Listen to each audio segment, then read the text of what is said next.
going on, Orlando Magic fans? Welcome to the Six Man Show Postgame Live, presented by Rock'em. Yep, Magic fall in Game 2 in Cleveland, 96-86. In a game that felt eerily similar in a lot of ways to Game 1. Magic just completely incapable of knocking down open threes. And the Cavs having a couple guys that are very good. Very, very good guards. In Cleveland, obviously, Donovan Mitchell, Darius Garland, at different moments in this game had their way. The biggest difference today would have been rebounding. We'll talk about that, obviously. But, yeah, welcome to the show. Glad you're here. Obviously not the way we wanted the series to start. The bigger story for me is not going down 0-2. That doesn't surprise me. That shouldn't surprise anybody. That should have been expected, obviously. Being underdogs on the road, you should start a series 0-2 before you come home. The bigger conversation and storyline for me deals with injuries. Obviously, Jalen Suggs goes down early in this one. I thought he was done for the series. Like, I'm just shocked to hear that he was warming up and then eventually played. But it's still something to keep an eye on. And then right at the very, very end there, the last possession, Franz Wagner, looks like he hit his shoulder there. And so obviously something we'll have to keep an eye on over the course of the rest of the evening and going into tomorrow. Hopefully it was just a little bump, a little bruise. Hopefully it's not anything, serious with him. But regardless, tough situation for the Magic to be in. Obviously, this team has a lot of flaws and has had those flaws all season long, but they're really being exposed in this series. It's tough. It's tough because, you say this team is a bad three-point shooting team, which we are, but even the players that are were statistically good three-point shooters, or even average three-point shooters this season, talking about Jalen Suggs, Jonathan Isaac. Fortunately, Gary Harris tonight got it going. But guys like them, apparently incapable of knocking down open threes. And it's the Cavs game plan. They're playing to clog the paint and leave you wide open from the perimeter. They're daring us to make them, and we're not. And so that's just the way it is. We do have one super chat here to get us started here. Ty, Mr. TV says, bright side is that Suggs is okay. I'm at Wall Street and won tickets to the playoffs for Saturday, so I'll be loud and proud.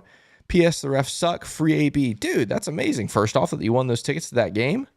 I'll be at both games, Thursday and Saturday, which, by the way, if you're just joining us here for the show, I don't know if you'll stick around. It's a little bit of a late night for some people. Just a heads up, Thursday and Saturday's shows, the Postgame Live, will be a little bit of a later start because we'll be at those games Thursday and Saturday. So hopefully within, 20, 30 minutes or so of the game being done, we can get on here. Unlike most games, we're on here literally within a minute of the game being done. So just so you have a heads up about that. Biggest thing is just be sure you have notifications on our YouTube channel so you'll know when we go live. You don't have to sit there and wait. But yeah, just want to give you a little bit of heads up about that. But yeah, congrats on winning those tickets. That'll be fun. Yeah, and if you're going to game 3 or 4, guys, we got to absolutely bring it, right? Like, we have to lift this team. The cool thing is, like, while we got outplayed again today, it still feels like the recipe to win is there, right? We just got to make some more shots. We got to do better at the line. It's kind of self-inflicted stuff like that. But I think coming home, I think this team's going to have a chance. Obviously, you got to win game 3. So Thursday night, if you're coming to that game, you cannot leave with a voice. I'll put it that way. Like, if you leave and you can still talk, we'll be disappointed, okay? So it should be fun. First home Magic playoff game in 5 years. Should be a lot of fun. I'm super, super pumped. All right, guys. This show, the Six Man Show Postgame Live, is brought to you by Rock'em. Rock'em is the world's largest sock store. They're gigantic Orlando Magic fans over there. And they're in Orlando, right down the road from Kia Center. They make socks and underwear. Showcasing some of your favorite sports teams like the Orlando Magic, but also NHL, NFL, and college as well. They also do non-sports things like Marvel, Harry Potter, Disney, Cartoon Network, Nickelodeon, all kinds of fun stuff like that. Just be sure when you shop at Rock'em.com that you use this code, Magic20, because it gets you 20% off your order at Rock'em.com. Again, whether it's socks, underwear, all kinds of fun stuff that they have there at Rock'em.com. Check them out, and just be sure you use that code, Magic20. Shout out to Rock'em. We got another super chat that flew in here. Luis Rosario says, time to shake up who plays in crunch time. What do I want to say here? One of the strengths of this team all season long was this whole idea. Thank you for that super chat, Luis Rosario, but it sparked something in my mind. one of the strengths of this team all season long was this idea of by committee, right? And you hear Jamal Mosley talk about it all season long. And it was a strength of this team. This bench unit, a lot of the season, elite, one of the best in the league. What we're finding, though, is that in the regular season, our bench unit plays against bench units. But in the playoffs, for most teams, the starters play significantly more minutes in the playoffs than in the regular season. And so therefore, this bench lineup is coming up against a lot more starters. And it's not working. It's just not working. Now, the bench down the stretch of the regular season struggled. And so I think part of that is a carryover into the postseason. Part of that, I think, is the bench unit has been shaken up, right? Like, Jonathan Isaac now starting is not part of that bench unit. Yeah, it makes me wonder if Wendell goes back to the starting lineup to allow Jonathan Isaac to go back to that bench role. I really don't know. I think some things do have to be shaken up because we're 0 for 2, and I don't literally mean in the series. I mean 0 for 2 in this game plan, right? Like this game plan is not working. Again, in a lot of ways, game 1 and game 2 were carbon copies of each other. A couple ways they were very different. Again, rebounding. I mean, good grief. The Cavs got 15 offensive rebounds tonight. 15. That's actually not that many more than they had in game 1. It slowed down towards the end, but I think they had 13 through 3 quarters. Let me see what they ended up with in game 1. I think it was like 11 or 13 or something like that. The Cavs had 13 offensive rebounds through 3 quarters, and I was like, oh boy, they're going to end up with like 17. Let's see. Game 1, they had 10 offensive rebounds. They ended up with 13 tonight. I don't know. It just felt like they were killing you on the glass. All the loose balls were going their way, and once again, you just can't shoot. Magic ended up shooting 9 of 35 from 3, 29 of 80 from the field, 36% from the field. Brutal. I mean, that's just painful to look at. That sucks. But it adds up. And then you add on to it 6 turnovers for Franz, 6 turnovers for Paolo. Never, ever, ever, ever going to get it done. Rough. All right, let me see, chat, what you got here tonight. We'll hit a couple of these. Just really quick while I'm browsing these, of course, Jonathan and Luke will have a brand new episode of the Six Man Show. Jonathan's driving home right now. And once he gets home, Jonathan and Luke will record that episode reacting to this. And so that'll be up for you guys when you wake up in the morning. So definitely check that out. In the meantime, let's take a look. Captain Turk says, AB will give it a chance in game 4. Oh, man. All right, let's see here. I love Jamal Mosley. Genuinely, I hope he's the head coach of the Orlando Magic for a long, long time. Love him. I love Jeff Weltman. I think he's done a terrific job running the basketball operations department of this team. Not just player acquisition, drafting, all that kind of stuff. He has remodeled our entire basketball operations team from like wellness and fitness and training and the Advent Health Training Center and all those things. I love Jeff Weltman. I don't know who is to blame, whether it's Jamal Mosley or Jeff Weltman. I really don't know. But why? Why is Anthony Black not playing? Why? Make it make sense. It doesn't make sense. He's thrust into the starting lineup in that middle section of the season because of injuries and does absolutely nothing to make you say he's not capable or even worthy of seeing the floor. And he hasn't played outside of garbage time since like February, January, whatever it was.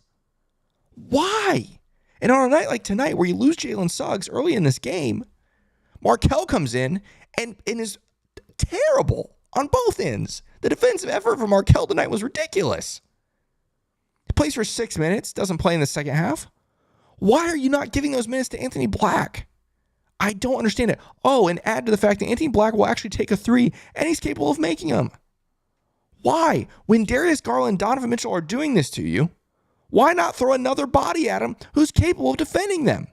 And for nothing else, even if you're going to sit here and say we're going to lose the series, we're going to be swept, whatever, why not give Anthony Black playoff experience?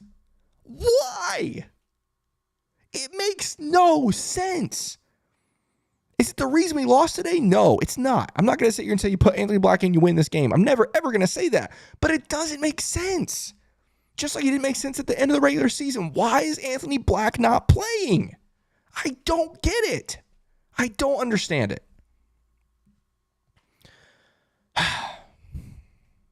Whatever. Okay. Where were we? Rant over. I'm done. I feel better now. No, actually, I don't. I don't feel better. I'm still angry. It doesn't make sense. It doesn't add up. I don't get it. One thing I'll say, again, before I go back to the chat. When Jalen Suggs went out with that injury, I thought we're done. Like, series over, which it still might be. It's trending that way. But I was like, this is it. Like, you go down 0-2, you come home, you're healthy, you feel like you got a chance. You go down 0-2, you lose Jalen Suggs, and you feel like it's done. But what I don't think it surprised me. But what the thing you noticed, like as soon as Jalen Suggs went out, this team just deflated. Like everyone talks about, he's the heart and soul, and I get that. He is, no doubt. And you could see that tonight. When Jalen Suggs went out, Cavs scored on the next 5 possessions. 4 of those were dunks or layups at the rim. This team, and again, when Markelle was on the floor for that stretch, just let the Cavs do whatever they want. And I understand, like, mentally, that's a tough thing to see, like, your teammate go down, especially someone as important as Jalen. But, man, that stretch, again, in a game that ends up being a 10-point game, you got it down to 9 in the fourth quarter, that stretch where you allow 5 straight buckets, easy buckets, all of it adds up. It's tough. It's a sign of inexperience and youth and all those things, but whatever. Okay. All right, I'm coming back to the chat now. I promise. We'll hit through some of these here. Icarus says, Coach of the Year finalist, laugh your whatever. The only thing I can complain about with Jamal Mosley is AB, and I don't know if it's his fault. I really don't know if it's him or Jeff Weltman, which sucks to say out loud. I really don't know. I don't know whose fault it is that Anthony Black is not playing. Outside of that, how can you blame Jamal Mosley for this team not shooting the basketball well again? How can you do that? And again, just like game 1, which if you haven't seen the stats, it was something like the Magic were 5 of 35. I don't remember the exact number. 5 of 35, something like that when open. Like, these aren't contested threes. It's not like Jamal Mosley is not orchestrating open shots enough for this team. We have open looks. We're not hitting them. And on the flip side, the rebounding tonight is also not Jamal Mosley's fault. The free throws tonight is not Jamal Mosley's fault. The roster that he was handed is not Jamal Mosley's fault. Again, if you want to pick one thing apart for Jamal Mosley, it's Anthony Black. And again, I don't even know if it's his fault. I don't know if it's him or Jeff Weltman. We know during the regular season that Jeff Weltman dictates, depending on certain situations, who plays, who doesn't, how many minutes, all that kind of stuff. Especially guys coming back from injury. I don't want to say he dictates the entire roster. He doesn't. But when it comes to a guy like Anthony Black in the playoffs, I assume it's Jamal Mosley, but I wouldn't be surprised if it's higher than that. It's rough. Turquoise says, silver lining is that Suggs is okay. Yes, 100%. Huge. I mean, again, when he went down, I was literally, what I said was the best case scenario is that he doesn't miss time next season. That's where I was. I thought for sure it was a ligament, something, Rough. Lots of people in the chat talking about Markelle Fultz. I don't know how you play him again. How can you play him again? When the Cavs, all they do is clog the paint and dare you to shoot. You cannot play Markelle Fultz. You can't. Markelle, good at getting to the rim, good at finishing at the rim, good at creating from getting in the paint. When you're playing a team like Cleveland that literally will not allow you to do that, is daring you to shoot, you cannot put Markelle Fultz on the floor again. You can't do it. I don't care what investment you've put in him, his time in Orlando. I love Markelle Fultz. Great human being. Great human being. This is not an assault on him as a person. It's not an assault on his character. None of those things. He cannot play again. He can't play again in this series. He can't. Add that to the list. If you want to pick apart Jamal Mosley about something, make it that. But again, is Jamal Mosley putting Fultz out there? Is he being told you need to play Markelle Fultz because of X, Y, and Z? I don't know. I don't know what to believe. I really don't. Steven says Magic in 6. Let's go. Ay. Dallas says, hi, Kevin. Hi, Dallas. Good evening. Or I guess very late evening for you. We got another super chat here from Kaiser. Says, once it was clear we were losing, a part of me wanted more of a blowout so at least AB would get some garbage time playoff experience. Yeah, I get that. Thank you for that super chat. I get that. But garbage time is garbage time, even if it's playoffs. I want Anthony Black in the game when it's a 3 possession game, crowd going crazy up in Cleveland, Donovan Mitchell barking and clapping as if, they're beating the Celtics. Like, this is their championship series, it feels like, the Cavs. Like, they're so scarred from last season, the fact that they're beating up on this, tiny young Magic team, they're just hyped up, which is just weird to me. I thought Donovan Mitchell was a little bit cooler than that, but him and Darius Garland, like, running their mouths and clapping. Like, I get you want to hype your team up, but they're acting like they're on their way to the finals. It's odd behavior, which they might be. I think it's a good team. I think they have a chance to give Boston a difficult time if they end up facing them in the second round. I don't want to take that away from them. It's a good basketball team. Very physical. I love the way they play, but just the mental game. I see, again, second night in a row. It's odd. It's odd behavior. I didn't expect that from them. I thought it'd be more business as usual playing against the lowly Orlando Magic team that shouldn't even be here. It's a little weird, but whatever. Solitary Introvert says, definitely need to consider getting shooters this offseason. Yeah, you think? I think you're right. But again, the weird part is, like, J.I. shot, I think, 37% this season. Jalen, 39% this season. Going back to game one, Gary Harris, 37% this season. Those guys, wide open threes, are just not hitting them. Just not hitting them. All right, I need to skip ahead a little bit here. We're still way behind here. Janine says, if you look at the box score, the first quarter is where we lost the game. All the quarters were close, 100%. Very similar to game one. I had that same thought. Very similar to game one. In spite of all the things that went wrong for this team tonight, the injuries, the poor shooting, the turnovers, all those things, Janine is exactly right. You win the fourth quarter, hold them to 16 points. Terrific. Unfortunately, you only score 21. And you lose the second quarter by 2 and the third quarter by 1. Actually, time out. If you take away the first quarter, you win. You outscored them over the course of the other 3 quarters because they only outscored you by a combined 3 points in quarters 2 and 3, and you outscored them by 5 in the fourth. How about that? The Magic won the last 3 quarters. That's crazy. That is crazy to think about. When you think about how those last 3 quarters felt, we felt completely hopeless. And yet, the whole time that's wild. That's crazy. I think part of it was because the lead got all the way up to 20. I think it got to 20 at one point in the third, but it definitely got up to 20 in the fourth. 22, actually. And so it felt hopeless, but then we had that comeback at the end, which, fell quite short, but whatever. Oh, man. This is Austin. This is my friend Austin Garrett, who's a Cavs fan. Here you go, Austin. Here's your moment. He's 100% correct. Allen ate the Magic alive, wire to wire, 2 games in a row. It's facts, man. And part of it is the lineup switch, putting Jonathan Isaac in with the starters. He adds a lot, but the rebounding, the physicality, that's not what he's there for. Calling him a center is even a stretch. Against certain teams, Jonathan Isaac can play center. I think against this Cavs team, leaves a lot to be desired. Which is why I thought he was going to do it tonight. I thought I was going to put Wendell back in the starting lineup tonight. I think he needs to do it on Thursday. I think he needs to do it, not just for the starters, but for the sake of the bench. Jonathan Isaac with that bench unit was elite all season long. All season long. And so to change it up now, it worked last Sunday against the Bucks. It hasn't worked 2 games in a row against the Cavs. And I think you got to switch it up. I do. Jonas Whale, says growing pains. Facts, man. Facts. Major Everett says Franz and Harris were flawless. All we need is Paolo, Jalen, and Cole to bring it. Oof, no. I highly disagree with you. Franz was not flawless. Franz was good in stretches of this game, but he ends up 5 of 17 from the field for 29% and 6 turnovers. Franz was not flawless. I thought Franz had moments of tonight where he was fine, but they were brief because he went 5 of 17 from the field with 6 turnovers. Gary tonight, obviously a lot better. Let's just go to the box score since I'm going through some of these numbers here. Gary, obviously, tonight finally figures out how to shoot the basketball.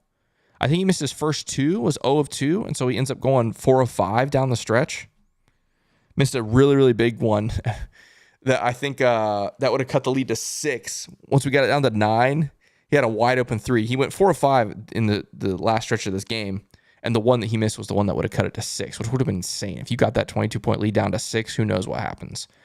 I'm admittedly watching over here this Sixers-Knicks game, which is tight, and I won't spoil it for you if you're watching this and I'm ahead of you, but big shot just made there. Looking at the rest of this box score really fast, we'll come back to the chat after that. 18 points for Franz. We just talked about his line. He goes 6 of 7 from the line, which is great. Paolo makes both of his free throws today. You'll take that. 21 points. He goes 9 of 20 from the field. I mean, they are making life so difficult for Paolo. So difficult. He ends up with 6 turnovers tonight after having 8 or 9, depending on which box score you looked at on Saturday's game. Which I guess you could say is an improvement, but he's still falling into the same traps where he's going into his move, sometimes leaving his feet and has nowhere to go. So he just has to heave the ball somewhere. And the Cavs, I mean, again, probably 3 times again tonight did that, just like they did 3 or 4 times on Saturday. You gotta cut down on those turnovers. And unfortunately for him, Franz joined him in the turnover party today, which he didn't do on Saturday. Franz was great, not turning the ball over on Saturday. J.I., 1 of 7 from the field. All of them were threes. Ends up with 3 points, 4 boards. I mean, probably 6 of those were wide open. A guy shot just under 38% from 3 this season. You expect him to make more than 1. Expect him to go at least 2 of 7, if not 3 of 7. To go 1 of 7 just hurts you so bad. And again, that just changes the defense, right? If they don't have to worry about Jonathan Isaac in the corner, they're not going to worry about him, right? He has to make a couple of those to at least keep him honest. And so that really, really hurt the Magic tonight, which again, like I said, he shot under 38% for the season, but these first 2 games, he's just not doing it. We already talked about Gary, ends up going 4 of 7 from 3, which is obviously great compared to game 1. Jalen obviously goes out with that knee injury. A miracle that he came back. I thought he was done for the series and maybe part of next season too. Comes back, obviously doesn't shoot the ball well. Does well getting to the line, ends up getting 7 free throws, missed 2 of them though. 6 boards for him, 5 assists. Defensively though, I mean, Jalen, in spite of everything, in spite of the knee, in spite of the fact that he's going against Donovan Mitchell and Darius Garland, defensively, he's incredible. He's incredible. Wendell tonight, yeah, I don't know. Not great. Goes 1 of 6 from 3. Again, a guy that shot 39%, something like that, 38% this season from 3. Goes 1 of 6, and probably at least 4 of those were wide open. It's just tough, man. Joe Ingles tonight, only gets 1 3 off, and it's not even the best look. Ends up with 2 points, 3 assists. Markelle, we've already talked about him. He can't play again. You cannot play Markelle Fultz again. You just can't. He cannot. If you actually want to win this series and you're not playing him for politics, he cannot play. Cannot play. Can't do it.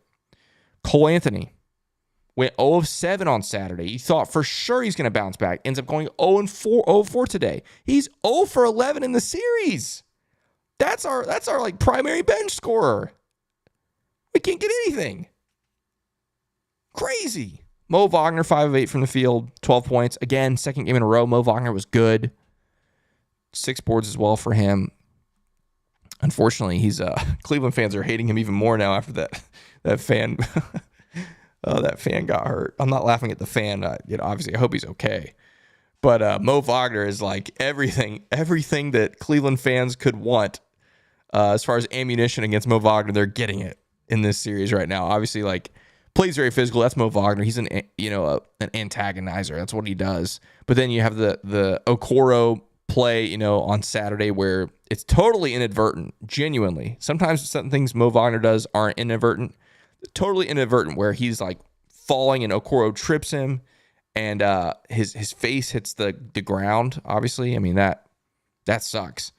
But totally inadvertent. So obviously Cavs fans don't like him for that. And then tonight, the whole thing with the fan, it's just like, which Mo doesn't care. He loves being the villain. It's fine. He doesn't care.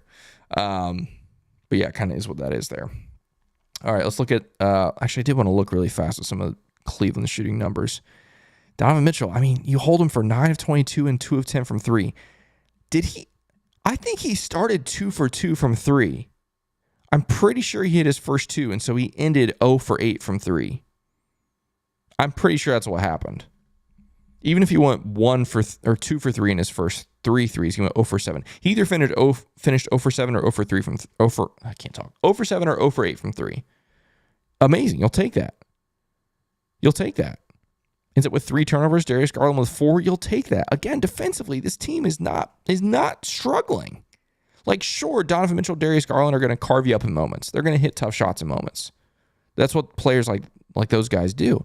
But defensively, you are playing terrific basketball. You're playing enough defense to win these games, which is the Magic's calling card.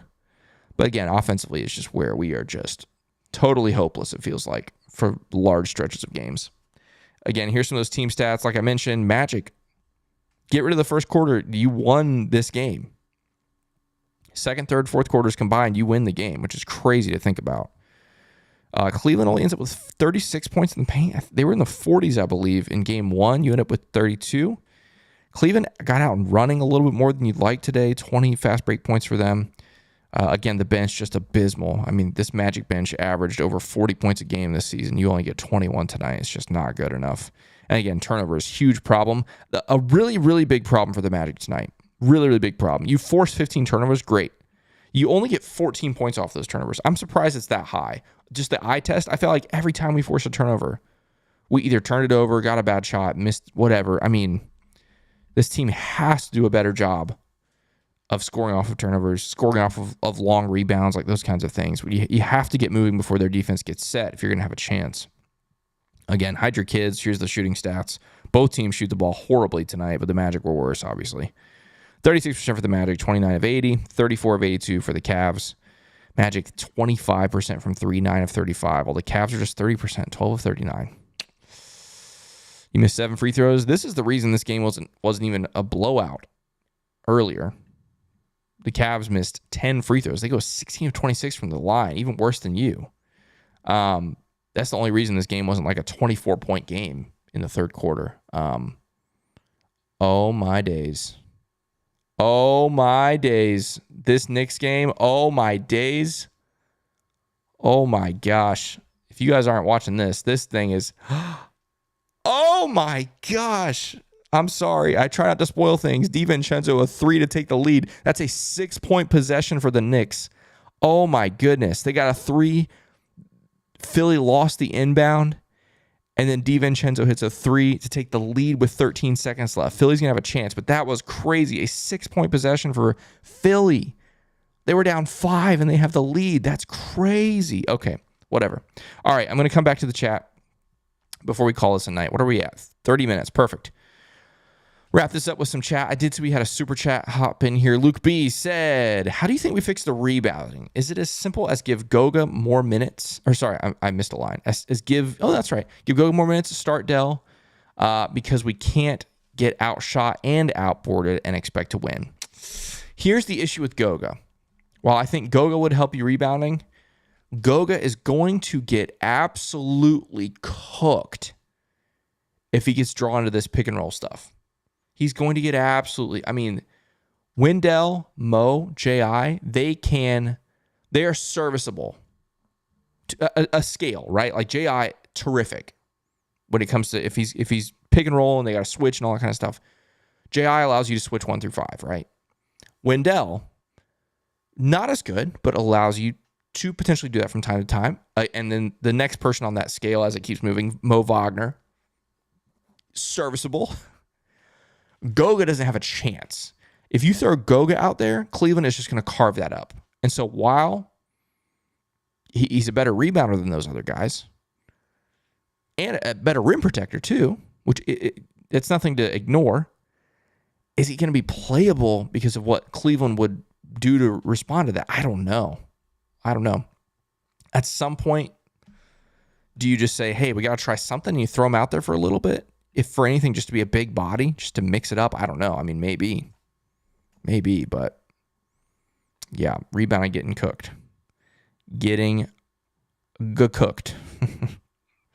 All right. Let's see here. A couple other things. Oh my goodness, they gotta stop. I can't believe that. The Knicks or the Sixers choking. Holy smokes. Do you believe it says, I'm just having one of those days where I miss the song. You and me both. You and me both, man. We haven't heard the song in 8 days now. Woof. We got to hear it one more time before the season. I'm going to play it at the end of the season no matter what. Even if we get swept, I don't care. We got to hear the song. It's been a great season. But it's not over yet. Not over yet. Major Everett, you're 100% right. Maybe I wasn't paying good enough attention. You were getting beat so bad. It looked like Franz was good in the first half. Franz was much better in the first half. Second half. Yikes. Yusuf says AB needs Cole's minutes. AB needs minutes. I don't care. Especially Cole's not playing well right now. Put him in for them. For him. Put him in for Markelle. Whatever. I don't care. All right. This Sixers game coming down to the end. What in the world was that possession? That is the craziest thing. Sixers snatch defeat from the jaws of victory. That is wild. Knicks win. Go up 2-0. That's insane. What is Tyrese Maxey doing there? Just take the shot. You give it to Embiid with a second left from the MSG logo. What a terrible. I mean, Maxey was great. Obviously hit that tough shot at the end, but man, gross. Yeah, Luke says 9 offensive rebounds for Allen makes me sick. Yeah, it's rough. We'll hit a couple more of these. CL says the hesitation to shoot is annoying. Yeah, rough. A couple times. I mean, part of it is some of these guys are just paralyzed. We just can't hit shots right now. They're so paralyzed to even try, even when they're open or somewhat open. It's crazy. Janine says, yeah, the Knicks with their 3-point shooting. Can't relate. Nope. Can't relate. That's crazy. I'm shook just seeing that. Let's see. Ryan says, Knicks have the best chance to dethrone the Celtics? I don't know. I don't know. That'd be tough, but Cleveland, maybe. I don't know. I think Cleveland has a chance to make it interesting. The Only Hero says, if somebody told me the Magic would hold the Cavs under 100 points in these games, I would say the Magic would be 2-0. Never thought our offense would get exposed as much. Yeah, unfortunately. That's where we are. All right, guys, reminder. Tonight, or it'll be in the morning by the time you get it. 6-man show. Jonathan, Luke, going to react to this game, give their thoughts about Game 3 on Thursday. Here's what I'm going to say as we close this out, guys. Thursday, it's do or die. Can't go down 3-0. We have to play our part. If you're going to be at Kia Center on Thursday, you got to bring all the noise, all the energy, all the effort. We're going to do it, okay? I'm going to be there. I'll see you guys there Thursday. Remember, the show will be a little bit late on Thursday, guys. Thanks for hanging out with us. We need to win on Thursday. We'll see you after it. Fingers crossed. And, of course, let's go Magic.